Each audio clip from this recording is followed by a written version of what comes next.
कौन हो तुम? तुम?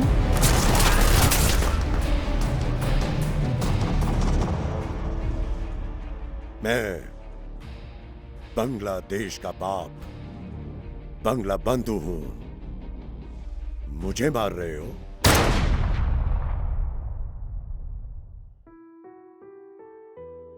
साल 1947 बरतानवी तख्त व ताज का सूरज बरे सगीर पाक व हिंद में गुरूब होता है और हिंदुस्तान और पाकिस्तान दो आज़ाद रियासतें वजूद में आती हैं।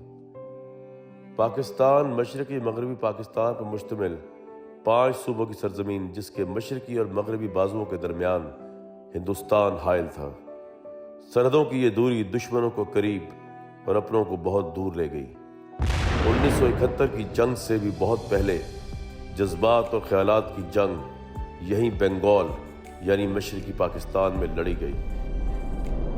हमारी ये कहानी उस जमाने की बात है जब मशरकी पाकिस्तान यानी बंगाल अगरचे पाकिस्तान का हिस्सा था, मगर इसके साफ शफाफ पानी और इसकी लहलहाती सब्ज़ाज़ार ज़मीन को दुश्मन की नज़र लग चुकी थी। आंसू और खून की इस दास्तान की इब्तिदा यहीं बंगाल में ढाका यूनिवर्सिटी से होती है।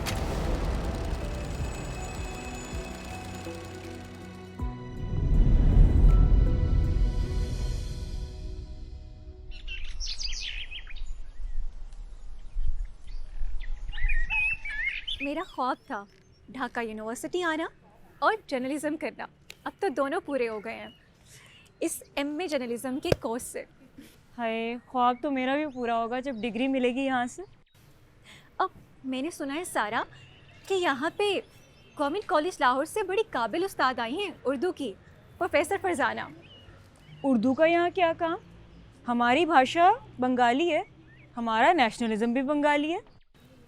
देखो, हिंदुस्तान में 24 सूबे हैं और उनमें दर्जनों ज़ुबानें बोली जाती हैं, लेकिन हर सूबे को पहले अपने हिंदुस्तानी होने पर और अपनी कौमी ज़ुबान संस्कृत पर फ़ख्र है, और फिर उसके बाद तेलुगु, मराठी, बंगाली ये कहलवाते हैं।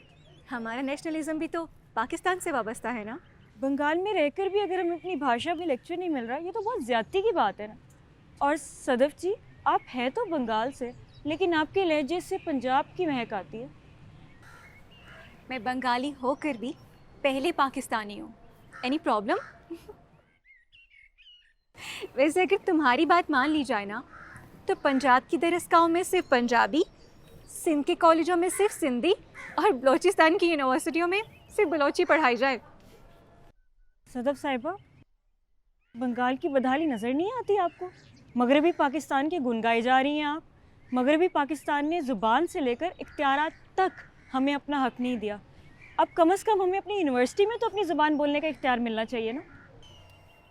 अगर ऐसी बात है तो फिर ढाका यूनिवर्सिटी में पढ़ने वाले पंजाबी स्टूडेंट्स ये कहेंगे कि हमें बंगाल में लेक्चर नहीं चाहिए, पंजाबी में दे दें। उर्दू किसी सूबे की ज़ुबान नहीं है और ना ही पंजाब की, ये तो पाकिस्तान की ज़ुबान है जो पाकिस्तान के हर खित्ते में बोली जाती है और समझी भी जाती है।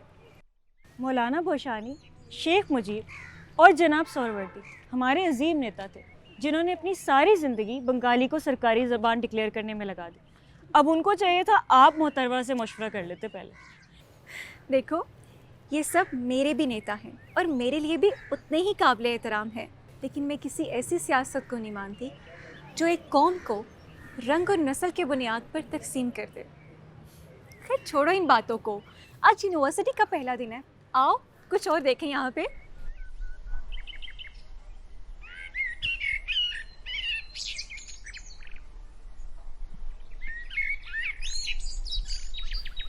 अरे यार, ढाका यूनिवर्सिटी में आज हमारा पहला दिन है। पहली ही मेरिट लिस्ट में हमारा नाम आ गया था। क्या फख्र की बात है हम लाहौरियों और पंजाबियों के लिए कि बिलाहिर हमें पाकिस्तान की टॉप यूनिवर्सिटी ढाका यूनिवर्सिटी में एडमिशन मिल गया। और तू मुंह बनाए बैठा है। अरे पकड़ ये मिठाई खा, ये ले। ये मिठाई नहीं, ये जहर है, जहर। किस लिए लाए हो ये मिठाई? क्यों आई है ये मिठाई? उठा के ले जाओ ये मिठाई। ओ भाई, हम दोनों खुशकिस्मत हैं कि लाहौर से ढाका यूनिवर्सिटी में हमारा पहली मेरिट लिस्ट में नाम आ गया है और तुम हो कि आलमे वहशत में मरसिए पढ़ रहे हो। इंजॉय करो यार।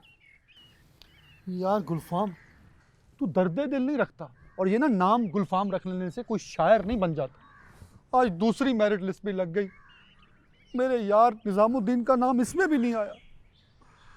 क्या करूंगा तेरे बगैर निज़ामुद्दीन ढाका की इस यूनिवर्सिटी में। लिहाजा आज से बायकॉट ढाका यूनिवर्सिटी का, बायकॉट। पहली बात तो ये कि निज़ामुद्दीन हमारा नहीं तुम्हारा दोस्त है। दूसरा, तेरा दिमाग खराब हो गया है। क्यों अपनी तालीम के पीछे पड़ा है? तेरा बाप इतना कंजूस कि चमड़ी चली जाए पर दमड़ी ना जाए, और उसने तेरे एडमिशन के लिए अपनी सारी जायदाद दांव पे लगा दी है। और तू कह रहा है कि ढाका यूनिवर्सिटी का बायकॉट? अरे नादान, पाकिस्तान की टॉप यूनिवर्सिटी है ये। ढाका यूनिवर्सिटी में दाखिला हुआ है तेरा और मेरा। होश पकड़, होश। ओ यार, निज़ामुद्दीन को अकेला तो नहीं छोड़ सकता लाहौर में। मेरे बचपन का यार है, दुख सुख का साथी है। तेरा क्या, तू तो शायरी और दीवान से बाहर ही नहीं निकलता। तुझ पे नहीं भरोसा कर सकता मैं। निज़ामुद्दीन एक नंबर का फ्लर्ट है, किसी का यार नहीं है वो। मुझे भी धोखा दे चुका है एक बार वो, इसीलिए मैंने तो उसे कभी राहो रस्म बढ़ाई नहीं। निज़ामुद्दीन लाहौर के रईस चौधरी हाशिम का इकलौता चश्मो चराग है। वो पढ़े ना पढ़े उसको क्या फ़र्क पड़ता है। उनकी इतनी जायदाद है कि 7 नस्लें घर बैठ के खा सकती हैं। और वैसे भी यार, अभी तो पहली और दूसरी लिस्ट लगी है, तीसरी और चौथी लिस्ट बाकी है मेरिट की। वाह, तीसरी और चौथी लिस्ट में नाम आ सकता है निज़ामुद्दीन का? ये तो सोचा ही नहीं था मैंने। यार गुलफाम, जब से पैदा हुआ हो ना, आज अकल की बात की है तुमने। अरे हाँ, गम दूर कर। ये लो मिठाई खाओ। हाँ, दे ना मुझे। खा ले, मुफ्त की मिठाई मिल रही है तुझे बड़े अरसे बाद।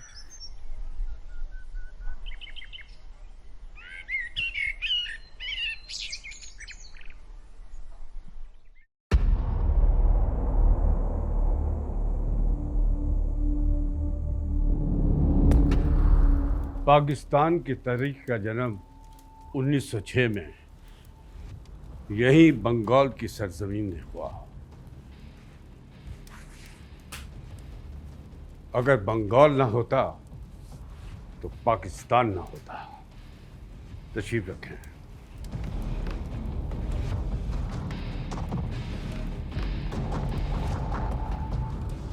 अंग्रेज़ों से गुलामी से आज़ादी के लिए हमने अपना खून दिया, औलादें कुर्बान कर दी, शाला पैसे की परवाह भी नहीं की। पाकिस्तान कांग्रेस और अंग्रेज़ों के मुंह से निकाला। आखिर किसके लिए? क्या ये जंग हमने इसलिए लड़ी कि अंग्रेज़ों की गुलामी के बाद हम वेस्ट पाकिस्तान की ब्यूरोक्रेसी के गुलाम बन जाएं? क्या ये कुर्बानी हमने इसलिए दी कि मेजॉरिटी होने के बावजूद हमारी मेजॉरिटी को तस्लीम न किया जाए? क्या बंगाल ने सब कुछ अपना इसलिए लुटा दिया कि अंग्रेज़ी सरकारी ज़बान तो हो मगर बंगाली कौमी ज़बान भी न बन पाए? ना ब्यूरोक्रेसी में हमारी नुमाइंदगी है, ना ताकत में कोई हिस्सा। आज से अवामी लीग सियासत करेगी। हमारी नई तंजीम मुफ्ती बानी पाकिस्तान से आज़ादी के लिए आज से कार्रवाई शुरू करेगी। ढाका से चिटागांव तक, राजशाही की गलियों से ढाका यूनिवर्सिटी तक मुक्ति की तहरीक को फैलाना है। मगर ऑपरेशन के लिए मुक्ति बाहिनी को असलहे और पैसे की भी तो ज़रूरत है ना, वो कहाँ से आएगा फारूक साहब?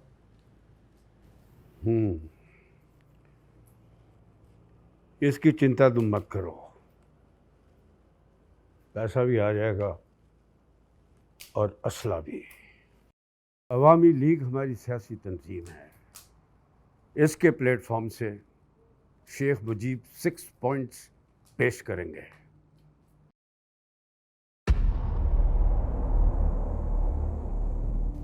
इन 6 पॉइंट्स को बहुत सोच समझ के बनाया गया है।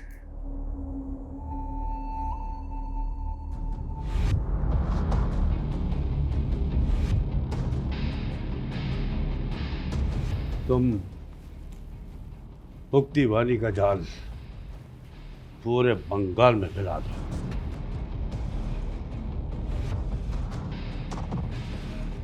शेख मुजीब जलसा कब करने आ रहे हैं?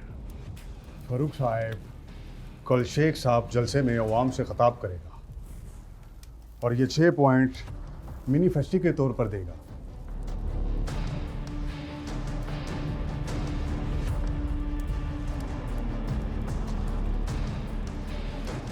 तुम ये 6 पॉइंट्स शेख मुजीब को भिजवा दो।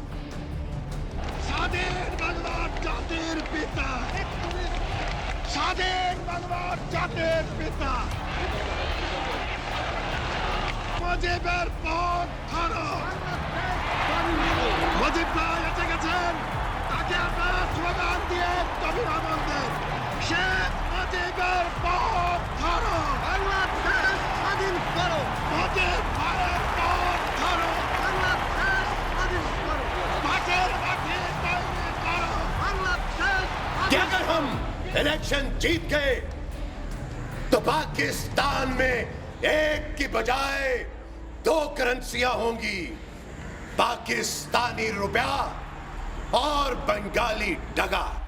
तमाम सूबों को अपनी अपनी फौज रखने की इजाजत होगी। बंगाल की मेजॉरिटी को मगरबी पाकिस्तान ना मिनॉरिटी में तब्दील कर सकेगा, ना बराबरी में तब्दील कर सकेगा। हम पांचों बराबर नहीं है। जिसको कुदरत ने बड़ा बनाया है उसको केवल बड़ा रहना है। दिफा ख़ारजा की वज़ारतों के अलावा सारी वज़ारतें, सारी ताकतें, सब कुछ सूबों को दिया जाएगा। जिए बंगाल, जिए बंगाल। मुजीबर पथ धरो, बांग्लादेश स्वाधीन करो। मुजीबर पथ धरो, बांग्लादेश स्वाधीन करो। बाटेर बाटे तैयारी करो। स्वागत। जान पर खेलकर आप लोग मशरकी पाकिस्तान से इंडियन बॉर्डर क्रॉस करके हमारे देश अगरतला पधारे हैं। ज़रूर कोई अहम मुद्दा हो गया। साहब, बात बहुत अहम है और आपकी तुरंत तवज्जो भी चाहता है। ढाका में हमारे deputy high commissioner Gupta ji भी यही कह रहे हैं कि कोई बड़ी समस्या हो गई है और इसी समस्या के समाधान के लिए मुजीब भाई ने इंदिरा जी के लिए पैगाम भेजा। मुजीब भाई का कहना है कि अगर मुजीब भाई और उनके लोगों को गिरफ्तारी का खदशा हुआ तो हिंदुस्तान हमें सियासी पनाह देगा, और दूसरा हमें ये गारंटी चाहिए कि आप लोग पाकिस्तान इंडिया के मगरबी बॉर्डर से इजाफी दस्ते विड्रॉ नहीं करेंगे, ताकि पाकिस्तानी सरकार पर मशरकी पाकिस्तान में दबाव बढ़ा रहे और इस्लामाबाद वाले बंगाल में मज़ीद फ़ौज भेजने का सोचें भी मत। आपको ये ख़तरा क्यों है कि पाकिस्तान वाले मशरकी पाकिस्तान में मज़ीद फ़ौजी दस्ते भेजेंगे? साहब, जो हमारा प्लान है और जो हमारे और आपके दरमियान एग्रीड हुआ है उसके मुताबिक बंगाल में ऐसे हालात पैदा कर देंगे कि मगरबी पाकिस्तान को हालात कंट्रोल करने के लिए मशरकी पाकिस्तान में फ़ौज भेजनी पड़ेगी। आप लेट हो गए। हिंदुस्तान ने पाकिस्तान के साथ मगरबी बॉर्डर से अजाफी फ़ौज वापस बुला ली है। हमारे ऊपर चाइनीज़ बॉर्डर का बहुत दबाव था। ओहो, ये तो सारा काम खराब हो गया। क्या आप ऐसा नहीं कर सकते कि पाकिस्तानी फ़ौज के एयरक्राफ्ट और ट्रूप शिप्स को बॉर्डर के अंदर चेक कर लें, इंटरसेप्ट करें? आप ये बहाना बना सकते हैं कि पाकिस्तानी फ़ौज ने इंडियन बॉर्डर की वायलेशन की है, इससे फ़ौज पर दबाव पड़ेगा और हम अपना काम सुकून से करेंगे। पाकिस्तानी बॉर्डर के अंदर जाकर उनके ट्रूप शिप्स और जहाज़ों को चेक करना ये मुमकिन ही नहीं। लगता है आप मजाक कर रहे हैं। इवन इफ वी ट्राई, पाक army will resist with full force, और हिंदुस्तान जंग करने के लिए बिल्कुल तैयार नहीं। साहब, बदले में आपको वो सब कुछ मिलेगा जिसका इंदिरा जी कई सालों से सिर्फ सोच रही थी। ठीक है, मैं आपका पैगाम अपने नए इंटेलिजेंस चीफ रमेश्वर नाथ को पहुंचा दूंगा, मगर इस समय जो आप कह रहे हैं वो मुझे होता हुआ नज़र नहीं आ रहा। इंदिरा जी की भावनाएं और सपने अपनी जगह, मगर हिंदुस्तानी सेना ने ग्राउंड रियलिटीज़ देखनी है। पहले 62 फिर 65। हिंदुस्तानी फौज इस वक्त हाई मोरल पोजीशन पर बिल्कुल नहीं है। We don't want to see Indian army going down in history with the hat-trick of 3 military defeats, first from China, then from Pakistan, and now you want again from Pakistan? अलबत्ता मुजीब साहब और उनके लोगों को मशरकी पाकिस्तान में अगर गिरफ्तारी का ख़तरा हुआ तो हिंदुस्तान उनकी फुल प्रोटेक्शन करने के लिए तैयार है। आप लोगों ने बहुत रिस्क लिया है यहाँ अगरतला में आकर। ये हो ही नहीं सकता ISA को आपके आने का इल्म ना हो। आप तुरंत यहाँ से चले जाएं। ये ना हो ये मीटिंग शेख साहब पर भारी पड़ जाए और आपके बंगाल जाने से पहले पहले सारे पाकिस्तान को इस मीटिंग के अहवाल का पता चल जाए।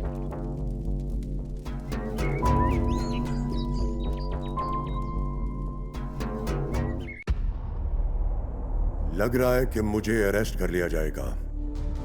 मुकदमा तो शेख साहब पे अब बहुत सीरियस बनेगा। What? What nonsense?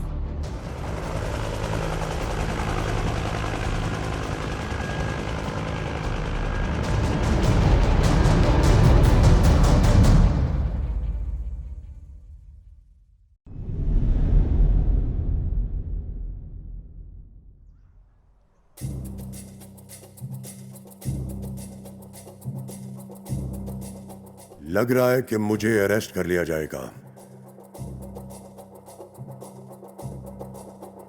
ऐसा हुआ तो मेरा हुक्म है कि बंगाल की कमांड फारूक संभालेगा, और फारूक तुम्हें इख्तियार होगा बांग्लादेश की आजादी डिक्लेयर करने का।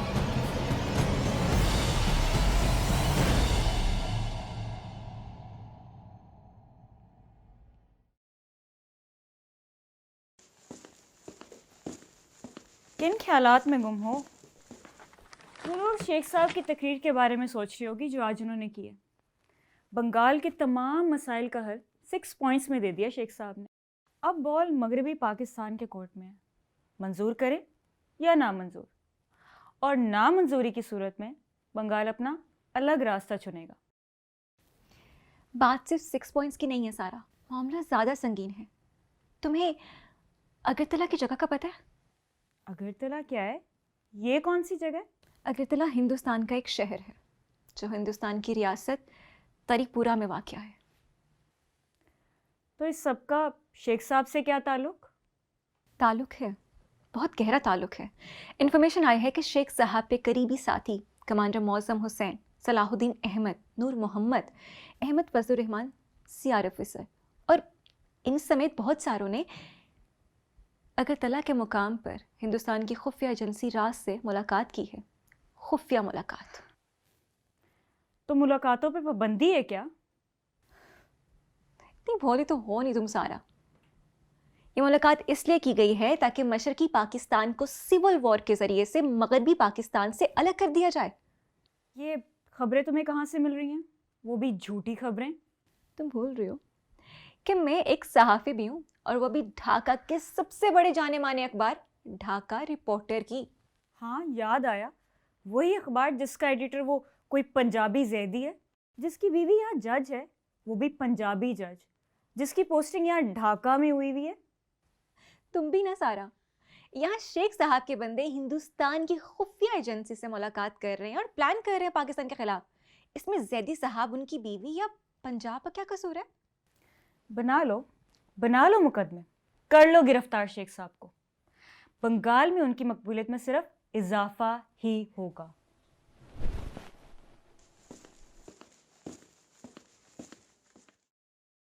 मुकदमा तो शेख साहब पे अब बहुत सीरियस बनेगा।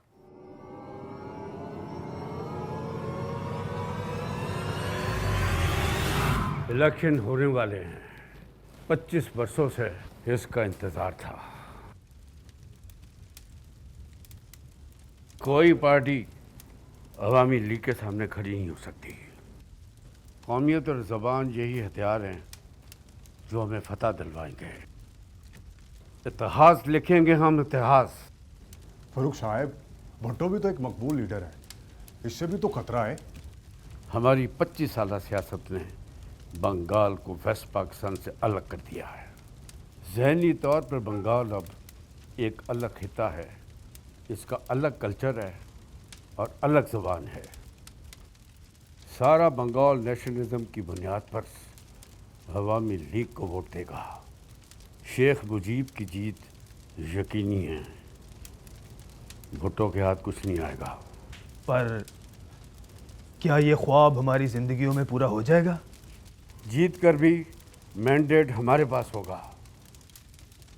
बंगाली करेंसी, बंगाली ज़बान और बंगाली फ़ौज बनाने का मैंडेट तो हमारे पास ही होगा। 20 साल वेस्ट पाकिस्तान ने बगैर इलेक्शन हम पे हुकूमत की और अब अगले 20 साल हम वेस्ट पाकिस्तान पे हुकूमत करेंगे। बस अब इलेक्शन की तैयारी करो।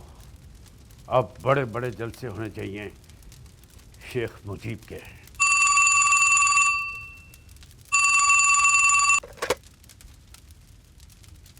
Yes, what?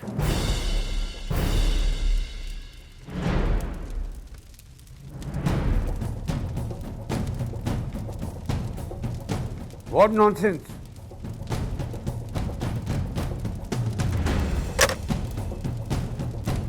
फारूक साहब, क्या हुआ सर जी?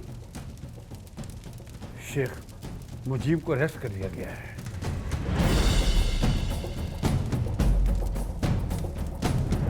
उन पे गद्दारी का इल्जाम है।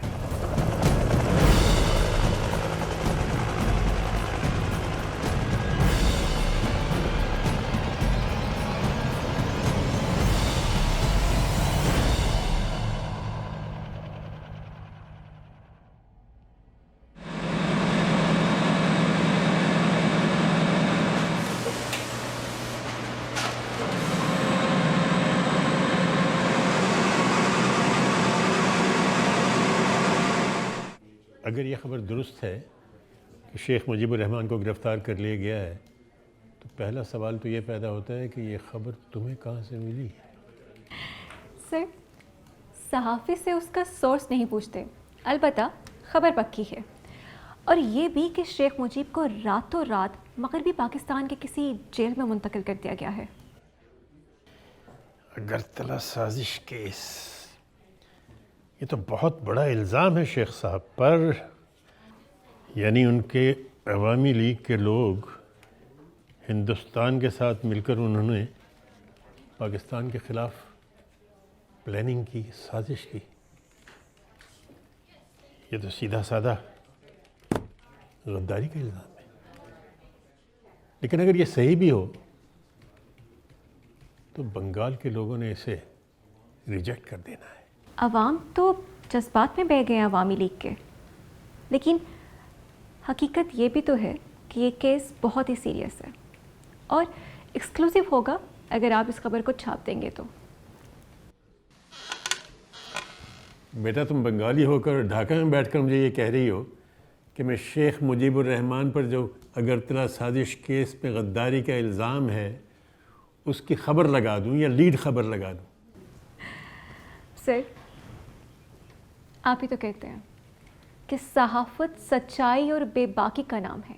लेकिन उतनी बेबाकी जितनी सहाफ़त सह सके और उतना सच जितना बर्दाश्त किया जा सके। हम ये ज़रूर छापेंगे कि शेख साहब को गिरफ़्तार कर लिया गया है, लेकिन उन पर गद्दारी का इल्ज़ाम है, ये हमारा अखबार नहीं छापेगा।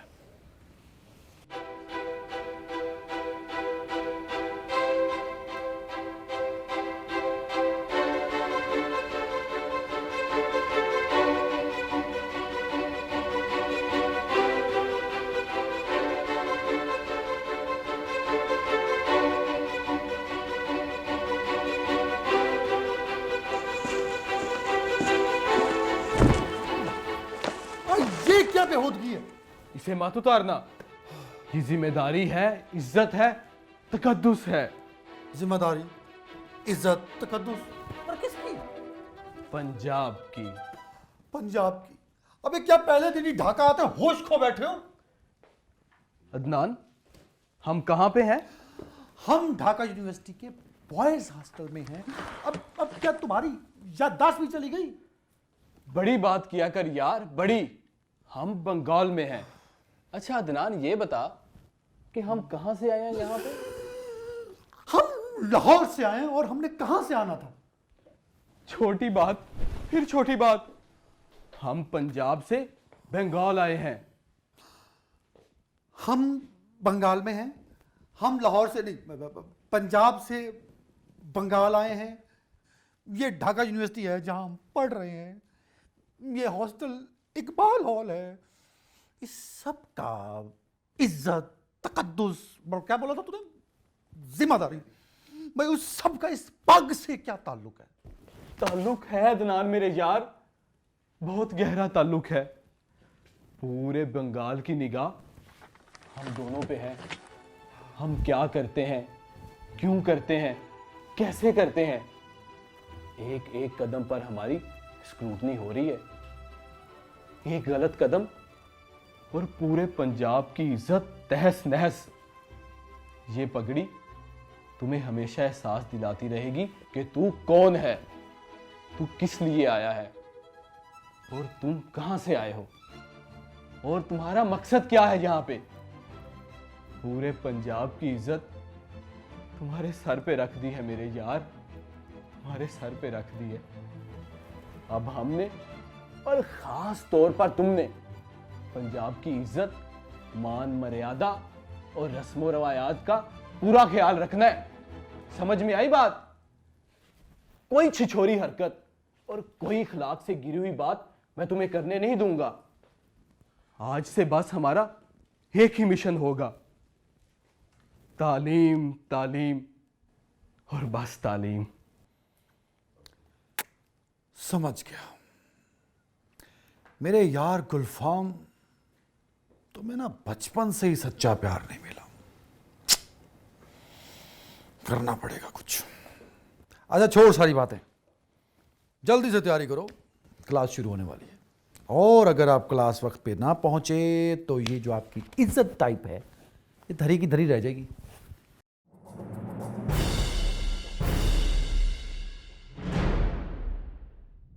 दुश्मन की इतनी तारीफ करो जितनी हम सह सकते हैं।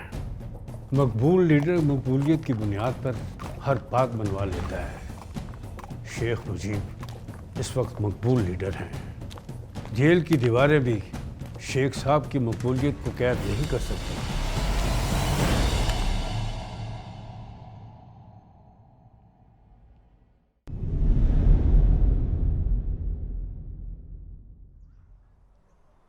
फुर्क साहब, मंत्री दीनानाथ ये पूछ रहा है कि शेख साहब की गिरफ्तारी के मामले पर हिंदुस्तान कोई मदद कर सकता है तो बताइए। इनका स्पेशल रॉय जन खुन्ना ये पैगाम लेकर आया है। आप कहें तो इसे इधर बुला लूं अवामी लीग के ऑफिस में।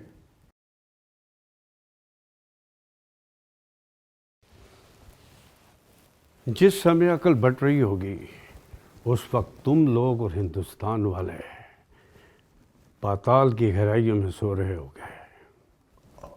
फुर्क साहब, कुछ गलत कह दिया हमने?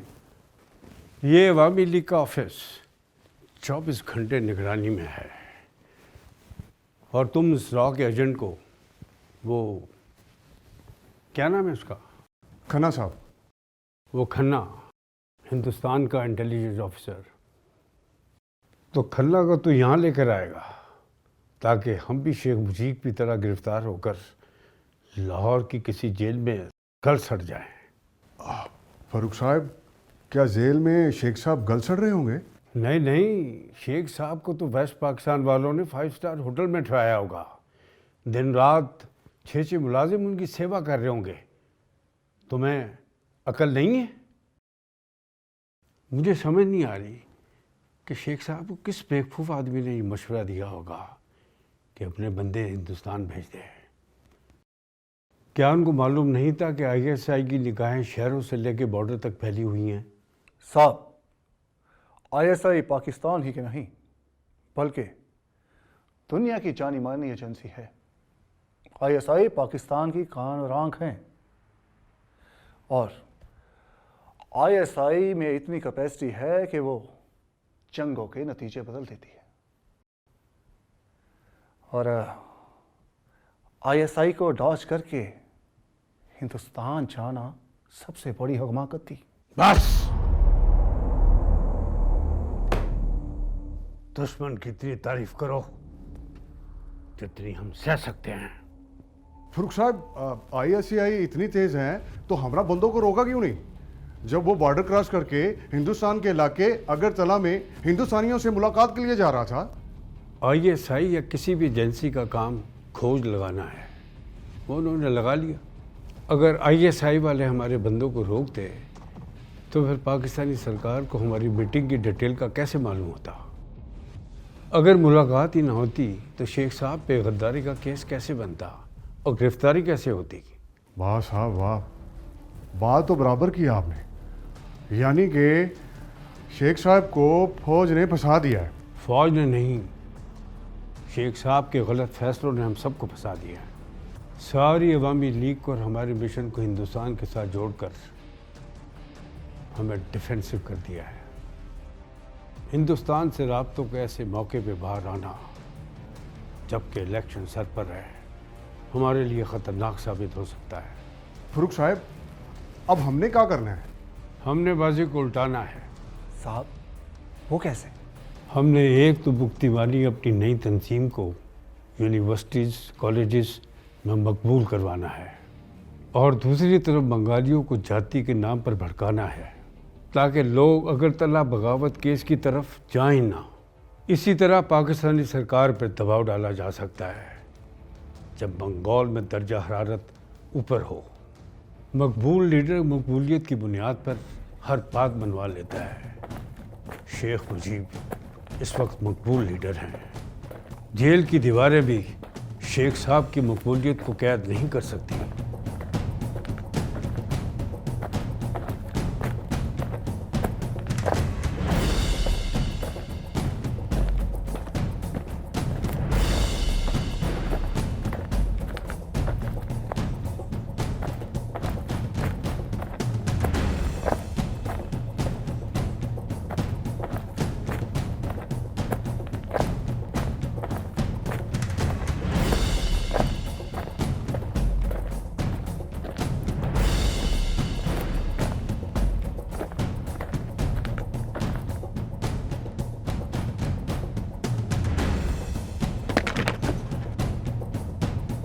Welcome to my jail, Mr. Sheikh Mujib.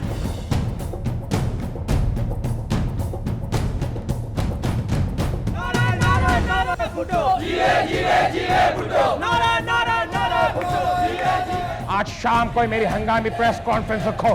लोगों को यह बताना बहुत जरूरी है कि मुजीब के ये 6 नुकात महज 6 नुकात ही नहीं। मोहब्बत की जंग? ये मोहब्बत की जंग क्या होती है? जिसे दिल में बिठाए रखना है, गले से लगाना है। शिकायत भी करते हैं, बहस भी करते हैं उससे, और तो और शिकवा भी करते हैं, लेकिन उसके साथ नहीं छोड़ते। अरे वाह भाई, फिर तो बड़ी हैवी वेट जेल है जहाँ वीवीआईपी सियासतदानों को रखा गया। लेकिन यार गुलफाम, मुझे तो चौधरी निजामुद्दीन का नाम पसंद नहीं आया। उसके नाम में क्या बुराई है? मत भूल मेरे महबूब सनम, हमारे दोस्त का नाम भी निजामुद्दीन है। ये निजामुद्दीन कौन है? अल्ट्रा लेफ्ट विंग का आदमी साहब, जहरीला है जहरीला। खदशा ये है साहब, चौधरी निजामुद्दीन कहीं शेख साहब के मुंह ना लग जाए और मामला खतरनाक ना हो जाए।